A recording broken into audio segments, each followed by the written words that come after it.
قال رسول اللہ انی تارک فیکم الثقلین کتاب اللہ و عطرتی اہل بیتی۔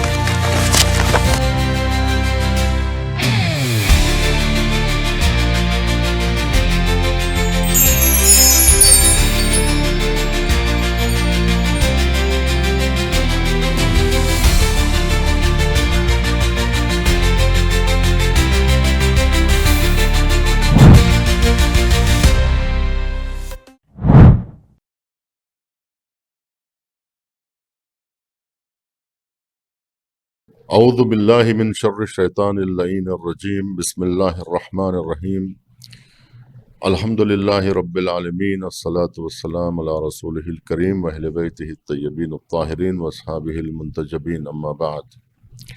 آج کی گفتگو نقل حدیث سے متعلق ہے۔ شیخ بہائی کے والد شیخ حسین ابن عبدالصمد آملی نے، جو 1918 سے 1984 کے درمیان رہے ہیں، کتاب وصول الاخیار الی اصول الاخبار میں نقل حدیث کے آداب اس طرح سے بیان کرتے ہیں کہ ہر شخص جو کوئی بھی حدیث نقل کرنا چاہتا ہے، اس کے لیے ضروری ہے کہ نیک اخلاق، تقوی اور تواضع سے متصف ہو، اپنی نیت اور قلب کو کبر و مباحات سے پاک رکھیں، تمام نجاستوں سے اپنے آپ کو پاک رکھیں، درس حدیث کی محفل میں باوضو رہے، پاکیزہ لباس زیب تن کرے اور باوقار انداز میں بیٹھے، رب قبلہ ہو کر خدا کے نام اور پیغمبر اکرم ائمہ علیہم السلام پر درود و سلام بھیج کر درس کا آغاز کریں۔ بزرگوں کے ساتھ ہمیشہ احترام سے پیش آئیں۔ بعض اہل سنت نے قید لگائی ہے کہ جب تک 40 سال کا نہ ہو جائے وہ حدیث نقل نہ کرے، لیکن سن و سال ملاک نہیں ہے، البتہ جب تک آداب و شرائط سے واقف نہ ہو جائے حدیث نقل نہ کرے۔ حدیث کے پہنچانے اور اس کی نشر و اشاعت کے لیے اپنا پورا زور لگا دے۔ بالخصوص اس زمانے میں احادیث کا بیان کرنا اہم واجبات میں شامل ہے۔ ہمیشہ خداوند متعال سے توفیق طلب کرے اور جو کچھ سیکھا ہے، واجبات و مستحبات، اس پر پوری طرح عمل کریں۔ اپنے استاد کا زیادہ سے زیادہ احترام کریں۔ حدیث کو سمجھنے میں دقت سے کام لیں۔ جس کے بارے میں شک ہو کہ یہ حدیث صحیح ہے یا غلط، نقل نہ کریں۔ چنانچہ حدیث نقل کرنے کے دیگر آداب بیان کیے گئے ہیں کہ جس حدیث کے بارے میں یقین کامل رکھتا ہو، جس حدیث سے متعلق آپ کو پوری طرح سے یقین ہو کہ یہ امام معصوم علیہ السلام سے نقل ہوئی ہے، تبھی آپ اسے قالا کہہ کر نقل کریں اور آپ بیان کر سکتے ہیں، قالا کا لفظ استعمال کر سکتے ہیں۔ یہ مثال کے طور پہ قال رسول اللہ، یہ اس وقت آپ کہیں گے جب آپ کو اس حدیث کے بیان، اس حدیث پر پورا یقین ہو کہ یہ حضور صلی اللہ علیہ وآلہ وسلم سے نقل ہوئی ہے۔ لیکن جس حدیث کے بارے میں یقین نہ ہو تو آپ اس کے بارے میں ایسا کہیں گے، اور رویان، یعنی ان سے روایت کی گئی ہے، نہ کہ انہوں نے کہا ہے۔ قال رسول اللہ صلی اللہ علیہ وآلہ وسلم کا مطلب یہ ہے کہ رسول اللہ صلی اللہ علیہ وآلہ وسلم نے کہا ہے۔ اگر آپ کو یقین ہے کہ کہا ہے تو ہی آپ کہہ سکتے ہیں کہ کہا ہے، ورنہ یہ غلط ہو جائے گا۔ اگر آپ کو یقین نہ ہو تب آپ اس حدیث کو رویہ عن سے نقل کریں گے، یعنی ان سے روایت کی گئی ہے، نقل کیا گیا ہے۔ چنانچہ اس کی رعایت بہت ضروری ہے۔ پڑھتے وقت اعرابی قواعد کی رعایت بھی کرنا ضروری ہے، اور اسی طرح کلام کی فصاحت و بلاغت کی رعایت، اسے بھی پیش نظر رکھنا ضروری ہے۔ ایسا نہ ہو کہ حدیث ہر جگہ بیان کر دے، مگر یہ کہ مقتضائے حال کے مطابق ہو۔ ہر راوی نقل حدیث کے موقع پر اس ڈر سے کہ کہیں کوئی غلطی واقع نہ ہو جائے، ان میں سے کوئی ایک راستے کو اپنا لیا کرتا تھا۔ ایک یہ کہ سماع، یعنی راوی حدیث کو اپنے استاد سے سنے، چاہے استاد کسی کتاب کو دیکھ کر پڑھے یا اپنے حافظے سے۔ اس صورت میں راوی کہتا ہے سمعت فلانا، یعنی میں نے ان فلاں سے سنا ہے، یا یہ کہے کہ حدثنی یا اخبرنی فلاں، اور یہ نقل حدیث کا بہترین طریقہ ہے۔ دوسرے یہ کہ قرأت یا عرض، یعنی راوی حدیث کو استاد کے سامنے پیش کرے اور استاد صحیح ہونے کی تائید کرے۔ اس صورت میں راوی کہے گا کہ حدثنی فلاں یا قرأت علیہ، یا کہے کہ قرأت علی فلاں۔ اسی طرح اجازہ، یعنی استاد اپنی کتاب شاگرد کو دے اور یہ اجازت بھی دے کہ وہ اس کی احادیث نقل کر سکتا ہے۔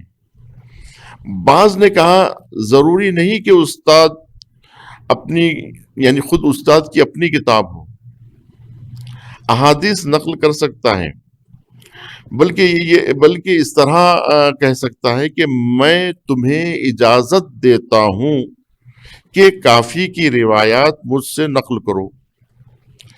اس صورت میں استاد کہے گا کہ اجزت لکا،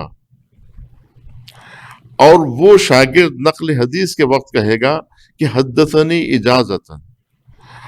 اور کبھی استاد اس طرح کا اجازہ کئی آدمیوں کو نقل حدیث کا دے سکتا ہے، کئی آدمیوں کو گویا جو ہے تمام مسلمانوں کو دیتا ہے کہ سبھی جو ہے وہ نقل کر سکتے ہیں۔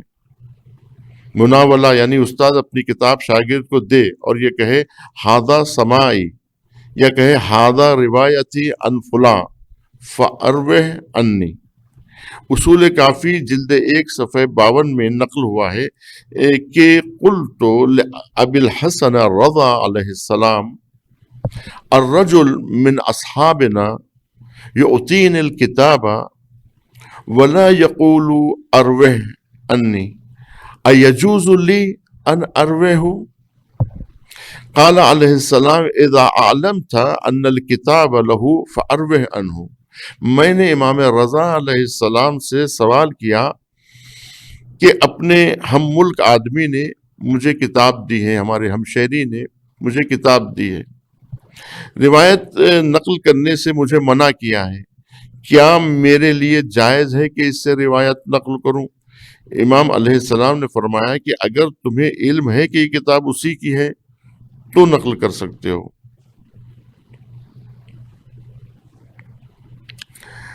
تیسرے یہ کہ کتابہ یعنی استاد کسی شخص کو لکھے کہ اجزت لکا ما کتبت الیک، جو کچھ میں نے لکھا ہے اس کی تمہیں اجازت دیتا ہوں۔ البتہ راوی کو چاہیے کہ استاد کے خط کو پہنچائے تاکہ کسی قسم کا دھوکہ نہ ہونے پائے۔ اب ایک اور لفظ ہے کہ جس کے بارے میں کہا جاتا ہے کہ وجادت، یعنی اگر کسی آدمی کو کوئی حدیث ملے اور اس کے بعد یہ اطمینان ہو جائے کہ یہ استاد سے منسوب ہے، جیسے ان کے خط کو پہچانتا ہو یا ان کے مہر اور دستخط پر یقین رکھتا ہو، تو اس صورت میں نقل حدیث کے وقت وہ کہے گا کہ وجدت فی کتاب فلاں، کہ میں نے فلاں کی کتاب میں یہ بات پائی ہے۔ اصول کافی جلد 1 کے صفحے 53 میں آیا ہے کہ قلت لأبی جعفر علیہ السلام جعلت فداک ان مشائخنا رووا عن ابی جعفر و ابی عبداللہ علیہم السلام وکانت التقیہ شدیدہ فکتموا کتبہم فلم تر عنہم فلما ماتوا صارت الکتب الینا فقال علیہ السلام حدثوا بها فإنها حق۔ چنانچہ پانچویں امام کی خدمت میں یہ عرض کیا گیا کہ ہمارے بزرگوں نے، آپ پر ہماری جان فدا ہو کہ ہمارے بزرگوں نے آپ سے یعنی ابی جعفر علیہ السلام اور حضرت ابو عبداللہ علیہ السلام یعنی امام جعفر علیہ السلام سے، یعنی امام باقر اور امام صادق علیہ السلام سے نقل کیا، ہمارے مشائخ نے، ہمارے اساتذہ نے۔ اور جب کہ تقیہ کا زمانہ تھا اور انہوں نے چھپا دیا تھا ان کتابوں کو اور اس سے نقل نہیں کیا تھا، لیکن جب وہ مر گئے تو اس کے بعد وہ کتابیں ہمارے پاس آ گئیں، تو کیا ہم ان کتابوں سے نقل کر سکتے ہیں؟ تو علیہ السلام نے فرمایا کہ حدثوا بہا فإنہا حق، کہ اس سے تم نقل کر سکتے ہو کہ یہ حق ہے۔ اور یہی چیز آج ہمارے فقہاء کے درمیان میں رائج ہے۔ والسلام علیکم ورحمۃ اللہ وبرکاتہ۔